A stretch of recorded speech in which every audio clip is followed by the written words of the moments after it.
Ghana's total public debt stock rose by 54.8 billion Ghana cedis in the first 9 months of this year, hitting 273.8 billion Ghana cedis as at the end of September 2020. The figure pushes Ghana's debt to GDP ratio at 71%. Crossing the dreaded 70% threshold for the first time since December 2016, when the figure stood at 73.3%. According to the latest summary of macroeconomic and financial data from the Bank of Ghana, the total public debt stock, which started the year at 219.6 billion Ghana cedis, has increased by 26.7% within 9 months. Debt accumulation for the first 9 months of 2017, 2018, and 2019, however, rose by 8.9%,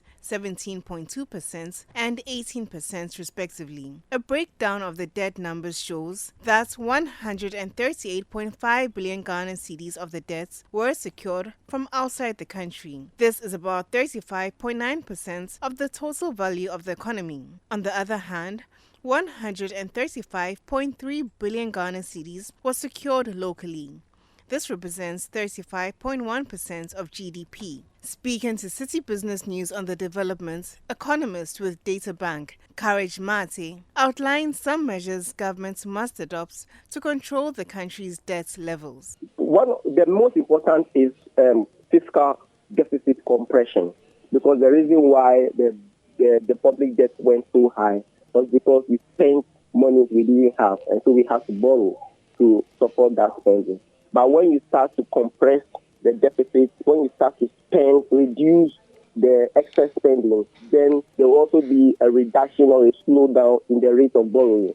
So that will help. And with the economy also steadily recovering, then there will also be an improvement in the debt ratios. And so the debt will not be growing fast because you are reducing your deficit, but the economy will also be growing a bit more, and so your debt ratios will go down. So the sustainable or fundamental means is to compress the deficit. Then in the time when you have to borrow, the cost of debt is also important, because a portion of our debt is as a result of borrowing to pay interest.